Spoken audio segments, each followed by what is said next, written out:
Welcome to Think Like a Pancreas, the podcast, where our goal is to keep you informed, inspired, and a little entertained on all things diabetes.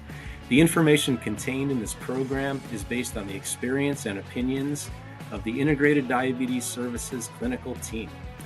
Please discuss any changes to your treatment plan with your personal healthcare provider before implementing. Welcome to Think Like a Pancreas, the podcast. Today, we're diving into how public figures can use their platform to raise awareness about diabetes. As you may be aware, November is International Diabetes Awareness Month, and every year we get the opportunity to mark this special occasion. The 14th of November itself actually marks the birthday of Frederick Banting, who, along with Charles Best, first conceived the idea which led to the discovery of insulin in 1922.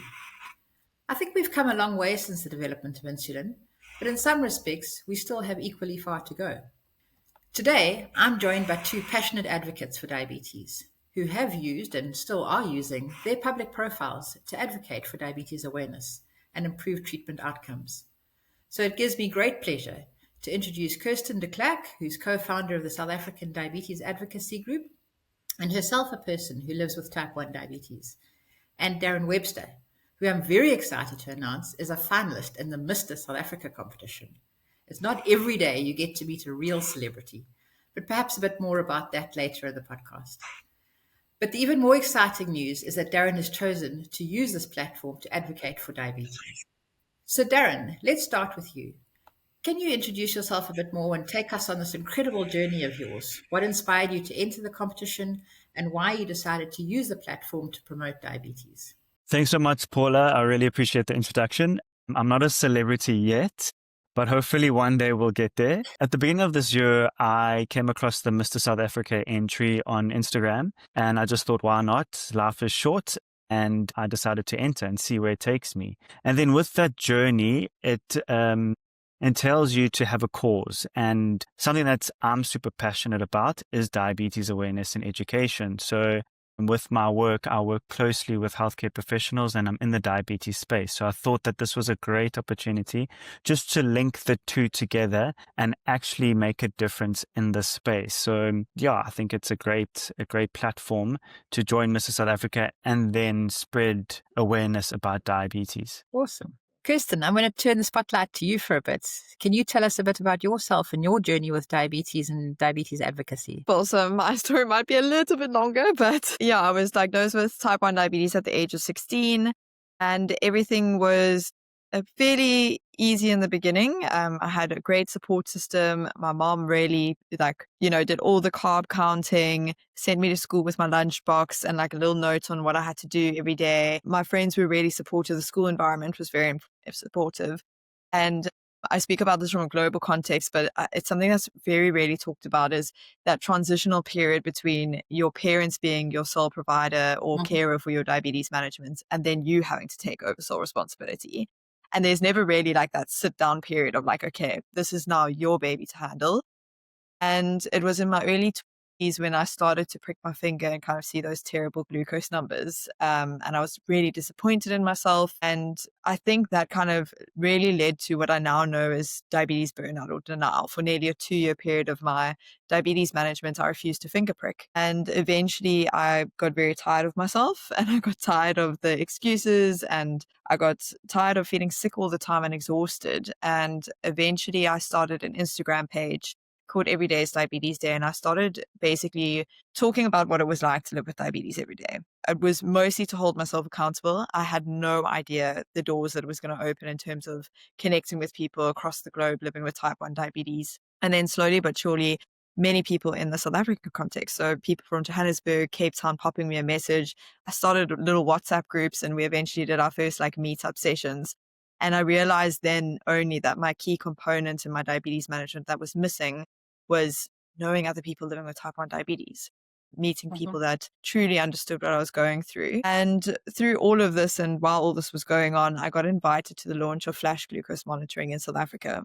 And I put this wonderful device on my arm for 2 weeks after having such trauma with finger pricking. And I just realized that there was no way that I could go back. There was no way that I could go back to finger pricking, but I couldn't afford it.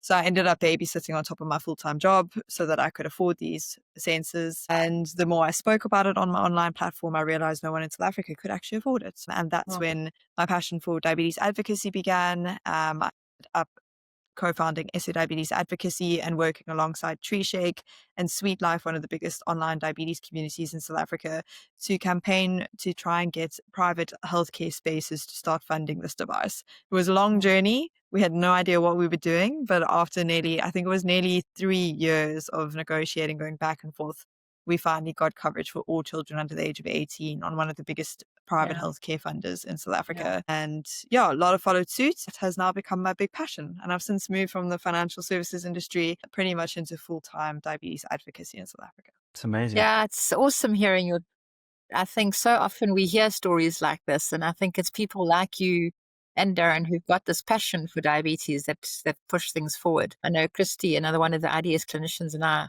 had a podcast the other day that we recorded on the burden of diabetes, and Christy also spoke about this every day is Diabetes Day. It's not just something that you pick up for a bit and then you can drop it and leave it behind. And it's just that constant nagging, that constant pain, you've got to pay it attention. And I think that's what makes it different from any other disease. And I think one thing we were chatting about also over the weekend as well is that the importance of the support groups and the communities around diabetes. And I think that the visibility of diabetes is so important. And I think this is one of the reasons that it's so important for public figures to speak out about health issues like diabetes. I think we were all chatting at IDS a few weeks ago when the Barbie franchise released their new diabetes doll with her blue spotted dress, because the blue circle is a symbol for IDF, the International Diabetes Federation. And then she was wearing an insulin pump and a continuous glucose monitor. And I think just simple things like that can really just show people that,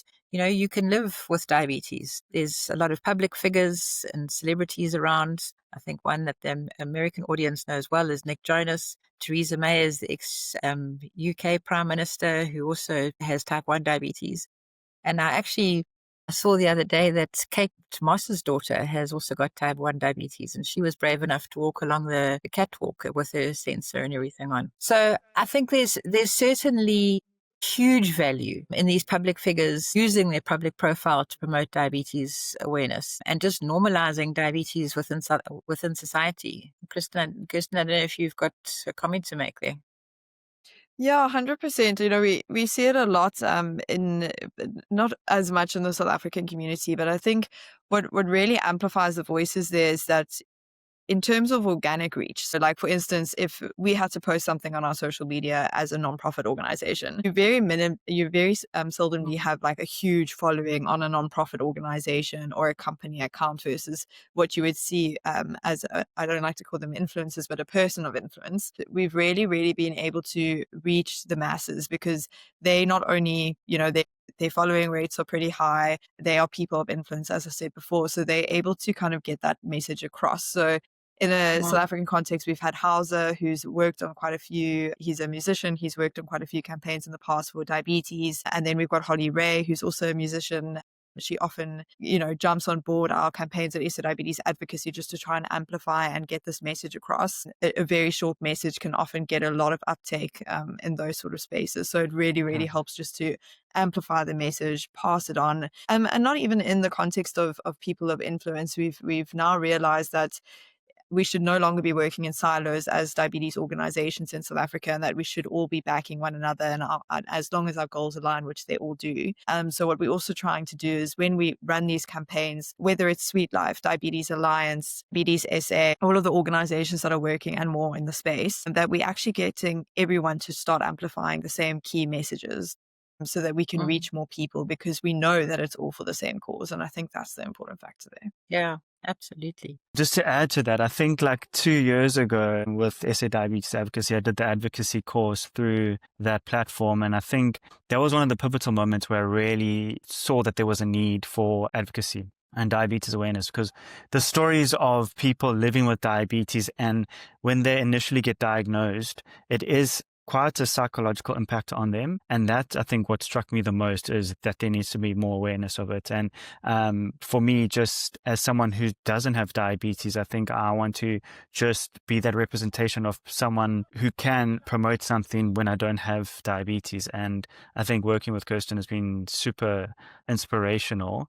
And we also go way back. We actually went to varsity together about 12 years ago. So yeah, it's amazing that it's come full circle again. And now we're actually like part of the same cause of diabetes advocacy. So super privileged to be here. Darryn, do you want to tell us a bit more about what you've been doing in this run up to the Mr. South Africa competition and how you're using the platform for diabetes advocacy? So with the platform, it's great because it's such an important cause. And a lot of the people have said that it's something of significance, which I'm proud about. Just in the space that I work with a company and we sell a blood glucose meter, and just partnering up with hospitals and pharmacies and other healthcare professionals to do with these wellness days and testing the public to see what their blood sugar levels is, because a lot of the people do not know firstly what diabetes is. They haven't tested in years and they don't know what their blood sugar readings is. So in those events, I do post that online and just trying to spread awareness in that regard. I think on this platform of Mr. South Africa, it's allowing me the opportunity to have more of a reach. And that's what I want to follow through even next year and the following year, just to be that sort of influence, to be in these spaces, to have conversations like this about diabetes awareness and education. That's how I've been using the platform. And then going forward, also just being more active on social media, tagging the Mr. South Africa platforms, and then just educating the public about diabetes. Also on TikTok, I think TikTok is massive here in South Africa. And I think that's a space where we can actually hone in on large amounts of people that will see content and just create awareness. And it's important in that type 1 diabetes age group also. I think they're big users of social media. But I think what's also important, as you highlighted, is that you're actually doing something for diabetes. I think so many people just talk the talk, but they don't actually do anything. And I'm a big advocate for people actually doing something and acting on their decisions. And I think that, I saw it was the main motivator behind my own personal decision to specialize in diabetes and get further education in the area. I just wasn't comfortable with what I knew. Yeah, even joining the team at Integrated Diabetes as well. I wanted to sort of throw the net out wider and to get access to more people. And yeah, and I think no matter where you are on that diabetes journey, Kirsten, you mentioned it's in the beginning when you introduced yourself about that transition from sort of childcare to adult care. And I think it always interests me when I hear people speaking from international audiences, how similar the stories about diabetes are. That's not a uniquely South African problem. And I've often said it's sort of almost, I think this is probably the wrong thing to say, but it's sort of almost comforting to know that it's a global problem. And this is where we need to make the impact. We need to find out where are the gaps in diabetes, and you doing an awesome job with regard to bringing CGMS into the type 1 community. And I think Darryn also just making people more aware of diabetes. And I think so often those social media messages are blurred, and we as clinicians are not great at punting ourselves and getting the message out there. So we're relying on external people and people who have some degree of influence to pass on those messages. Word from our sponsor. Byram Healthcare understands that managing diabetes isn't one size fits all. With a full range of CGMs, insulin pumps, and diabetes supplies from top brands, Byram makes it easy to get what you need, hassle-free, shipped right to your door. And Byram's team of experts helps navigate insurance so you can focus on living your best life. Ready for better diabetes care? Visit byramhealthcare.com/podcast or call 866-692-8024 and select option 3. And now, back to our program.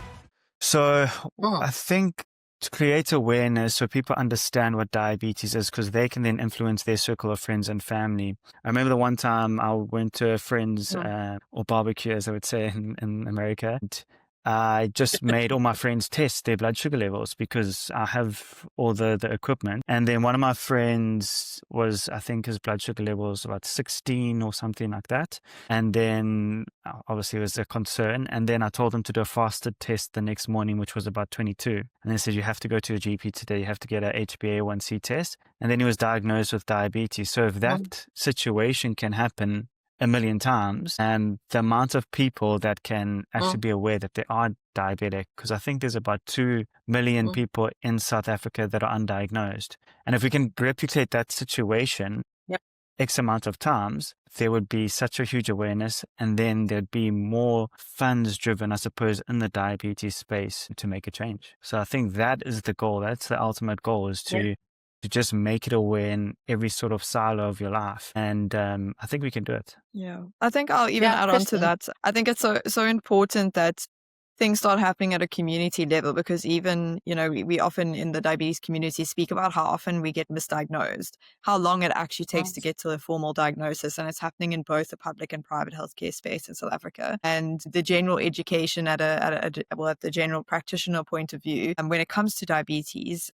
is very poor in both the states. And we've often, in our diabetes advocacy course, we talk about our wishes and our dreams. And we've always said we would love for the simple 5-second finger prick test to be part of your general checkup with your doctor, so that in cases like Darryn just spoke about, people are being tested for diabetes, and not just, when they're reaching 50 or older, that they're actually being tested at younger ages, and that it's part of an annual checkup. I think that we would see a lot more cases of diabetes being reported, a lot more diabetes management being had. My family and friends all know during November that I'll probably prick their finger. They all get really nervous when I come around with my needles, but that's also just a very normal thing in my life and in my friend groups. And I think it's really important that starts happening. I mean, I don't think in any respect that it's our responsibility, but at the same time, we hold this really wonderful opportunity to educate. And I think that's where it comes from. It's just an opportunity to educate, to expand, and to reach more people when it comes to what it means to live with diabetes. Yeah. I mean, I think it's so important, as you say, that whole process from being diagnosed with diabetes to getting the right treatment, to transitioning to different aspects of care, to integrating yourself within the multidisciplinary team, stepping up treatment when you need to. How do you negotiate a pregnancy? How do you negotiate various different life cycle changes? All of that. Unfortunately, like I said, we as clinicians do that badly. We don't have access into the community. We just focused what's going on in our offices. And so we need people who actually know what they're talking about to go and tell the community that you need to go and get tested. Yeah. I visited one of the head endocrinologists at one of the biggest diabetes clinics in South Africa. He was saying how valuable it would be if they had some form of lived experience component in the training of the new doctors coming in. And that was actually part of the curriculum, to have a day in the life of what it means to live with diabetes. And we could set it up in a way that, like, the new doctors being trained every time it's feeding time. I say, whenever it's time for a meal, or the person living with diabetes might be testing their glucose, that they actually get involved, and they also prick their finger, and they see how many times a day someone has to prick their finger, take fake insulin injections. Like it would be such a valuable thing to provide. And I think it would be a day in their training that would really stay with them through time, and just give them that valuable insights into not just the textbook approach to diabetes management, but the real life version. Absolutely. I mean, I can tell you a very funny story. So IDS does these food challenges every now and again. So I'm the only fraud on the IDS clinician team that doesn't have diabetes. I had gestational diabetes, but apparently that doesn't count really. But everybody else lives with type 1. And then they have these food challenges, all the clinicians. And they'll have like a Mexican food challenge, and everyone's got to go and eat Mexican food. And then the aim is to try and see how you can keep your sugars within range while you're still having Mexican food, having pizzas, having sushi, whatever. So the one day they decided to have a smoothie challenge. And because of the obvious difference between the northern and southern hemisphere, they were in the height of summer and I was in the height of winter. So it was a fairly cold day, the day I decided to do the smoothie challenge. And I came rushing home from work, and I suddenly realized that I actually didn't have all the things that I needed to make the smoothie and to test my sugars and everything. So I had to go rushing back to work, fetch my glucometer, come back. Then I didn't realize I didn't have enough strips to test myself with. So I thought, okay, I'll just make do with the 5 that I've got. And then I forgot to test myself before I even started the smoothie. Then I made the smoothie, poured a whole lot of yogurt, oats, all sorts of things into it, finished half the stuff, threw it in the dustbin, and then realized I had absolutely no idea about how many carbs were in this delicious smoothie that I'd made, but I'd already drunk it. So then I was scratching around the dustbin trying to find the yogurt carton and trying to quantify how much I thought I'd put in, because I'd literally just poured it in. And the whole time I'm thinking, is this what someone with diabetes does on a daily basis? Just to figure out how much lunch they had. And then by the time I tested my sugar levels was probably like 15 minutes after the meal. So it wasn't even a pre-meal test. And it was like, no way, what's going on here? But obviously I touched some of the juice as I was making it, and that was still on my fingers. It was a complete disaster. And then I had to go back to the team and say, look, this is what I had to deal with. And they all kind of giggled at me and said, yep, that's just how it is. So I think having a lived experience person actually coming to tell them, to talk to medical students and nurses and allied health professionals is extremely valuable. I think that it's And so the same in interesting the lived 'cause experience community. I think it's interesting because I'll often wear like a flash monitor or CGM, and just how it also affects my sugar levels. It like sushi just sparks my sugar level too. It's like so high, and it's interesting. I think everyone should at least wear one once in their life, and just to see how foods affect their sugar levels, to have that understanding. Because sometimes I'll show like the graph on Instagram or something, and people don't know what it is. And I think it would be great if everyone was aware enough to actually try it out and then see how foods affect their sugar levels. So we can push for that, hopefully one day. Yeah. And I think something like that is so valuable because people don't actually understand. I mean, half the population doesn't even know what a carbohydrate is. And then those that do often don't really realize what influence it has on their body. I had one of my patients who said to me today, oh, they didn't know that sourdough bread actually pushes your sugar levels up, because the information they get out in the media is that sourdough bread is so much more healthy for you than normal bread. And perhaps it is in certain respects, but I mean, it's still a carbohydrate. It's still going to push your sugar levels up. And even messages like that just need to get out and be told to people so that we can start sort of changing this whole conversation. So Darryn, let's look into the future. Let's make you the winner of Mr. South Africa, and let's give you a whole bunch of money and say to you, this is now all for diabetes advocacy. Grand ideas. What you're going to do with it? So I would obviously be super privileged to win.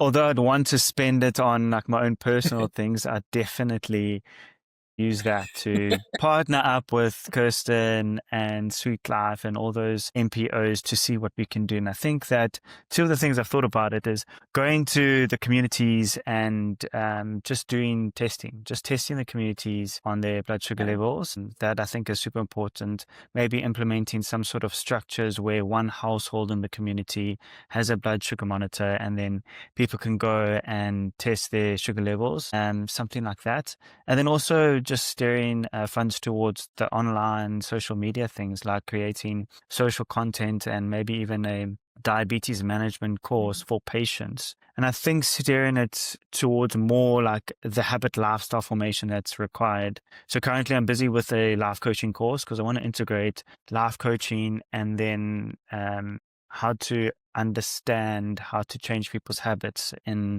their daily lives, to change their food habits and their eating habits and their exercise, to see how we can make a healthier population. And I think that's what I'd do. I think big dreams are, working with those MPOs to see where we can make more of an impact. So using that person of influence title to make more of a difference. So obviously we're gathering more of a following so that the reach is further. And let's see, if I win Mr. South Africa, it would be fantastic. And then definitely driving it towards this amazing cause, which is diabetes, which I think probably should be on everyone's top list. I think one of the things you brought up there about online education, and I think I've just seen in working with integrated diabetes how online education is so powerful. Because if you wait for people to come into your door, into your office, or if you have a meeting and you can have 100 people there, but when you have tools that are available online, anyone can access them from anywhere in the world.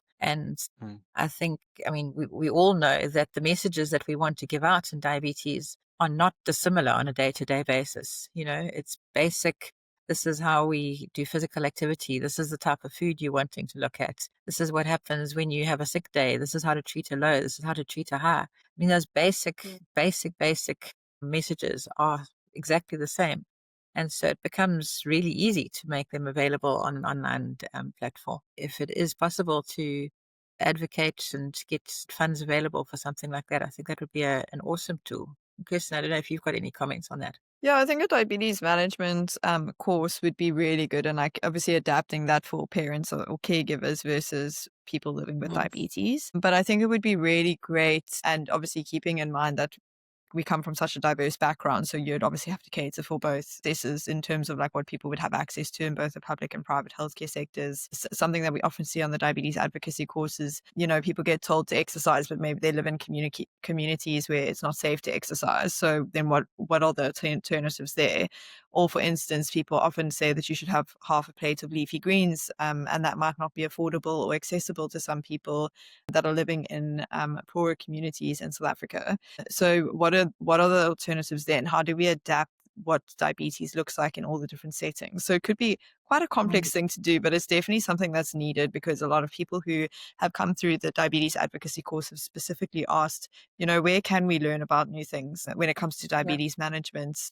And I think if it had to come from people living with diabetes along with clinical expertise, it would be such a beneficial course, or diabetes management course, that can be updated on an annual basis with all the new information. And I think on top of that, even for myself, someone who's been living with diabetes for 15 years, I often have to just sit down and think, okay, I've been doing the same thing now for over a year, 2 years, 3 years. What can I change? Where are the fine tweaks that I can make, or the hacks to living with diabetes that, like we've learned so much from other people living with diabetes now, and putting that all into one place could be really valuable. So I think a diabetes management course would 100% work really well in a South African context. Awesome. Kirsten, do you have any interaction with the international funders? You've partnered with Fund recently to have that CGMS workshop. Is there any other way that people can partner with you? Yeah, so basically we're still running our diabetes advocacy course.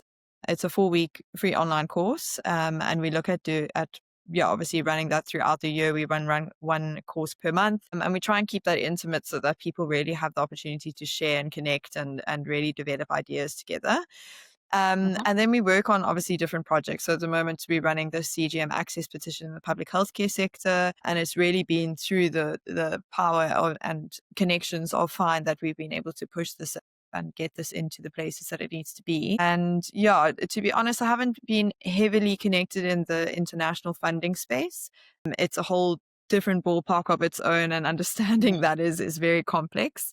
And I think, it's changed a lot, obviously, in the last couple of years with changes in what has been available to the South African market in terms of funding for healthcare. And it's a full-time job. You now literally get people that are grant applicators, people that help with grant writing. And unfortunately, it's a lot of work to put in for a lot of the time that you actually going to probably get rejected. So I did kind of start on that bandwagon, but I realized that the capacity and that I was putting into it just wasn't getting the results that I needed. So I've tried to start keeping it smaller, keeping it focused and targeted, and tried more local supports. But the networks that we've received through the Find initiative has been incredible. So I hope that continues to expand. Or maybe when Darryn wins and he shares his money with you, then We'll do that. We can work on We'll that definitely diabetes do that. educator program. So Darryn, we do you should want to let start us know how we can follow you? So you can follow me on Instagram and TikTok. It's at Darryn Tyler Webster, and I post on there quite regularly. And then you can also follow the journey on the Mr. South Africa platforms. I'm sure if you just put it into Instagram, you'll also be able to see it. But the finals for Mr. South Africa is in December, the 6th of December. So fingers crossed that I also make it just to the top 3 or something like that. But very excited for this, and also excited to partner up with you, Dr. Diab, and then Kristen as well, because I think we got a great cause here. Kirsten, any last words from you while I close out? Yeah, I think I'd just like to say that it does. Diabetes advocacy isn't just for the person living with diabetes. It's not the responsibility of the doctors. It really does take a community and like a full a full faceted community. And like we spoke about how, diabetes care takes so many different areas of concern in terms of what needs to be done in diabetes management. And I think that just goes to say that it's not up to one healthcare professional or up to a healthcare professional team to get a person living with diabetes over the line. And it's not up to the person living with diabetes to really understand everything in a context. So I think it just goes to show that diabetes advocacy is for all of us. It really does just amplify the message that each one of us have a role to play, whether you're living with diabetes or not, whether you're a caretaker of someone living with diabetes, a healthcare professional working in the space, or even a person living with diabetes yourself. Your voice matters. Try and connect with communities that are doing work within your own spaces. And hopefully you can then amplify those messages across your networks and your communities, and we can create the change we wish to see together. Awesome. I think this has been an awesome opportunity. And I think so many things you bring up, it just makes me think about what a privilege it is to actually work at Integrated Diabetes and to see all the different clinicians who bring their strengths to the table and the variety of services that we have, from one-on-one consultations to online education to social media platforms. And hopefully we can spread that message into the South African market as well. Darryn, through your the Mr. South Africa competition, and Kirsten with your South African diabetes advocacy. And I think, as you say, it's when we all come together and we work together that the magic really happens. So hopefully we can make some changes in diabetes and improve the outcomes for people. Thank you. Thanks for tuning in to Think Like a Pancreas, the podcast. If you enjoyed today's episode, don't forget to like, follow, or subscribe on your favorite podcast app. Think Like a Pancreas, the podcast is brought to you by Integrated Diabetes Services, where experience meets expertise, passion meets compassion, and diabetes care is personal because we live it too. Our team of clinicians, all living with type 1 diabetes, understands the challenges firsthand. We're here to help no matter where you are in the world. From glucose management to self-care strategies, the latest tech, sports and exercise, weight loss, type 1 pregnancy, and emotional well-being, we've got you covered. We offer consultations in English and Spanish via phone, video chat, email, and text. Want to learn more? Visit integrateddiabetes.com or email info@integrateddiabetes.com to schedule a consultation. On behalf of Think Like a Pancreas, the podcast, I'm Gary Shiner, wishing you a fantastic week ahead. And don't forget to think like a pancreas.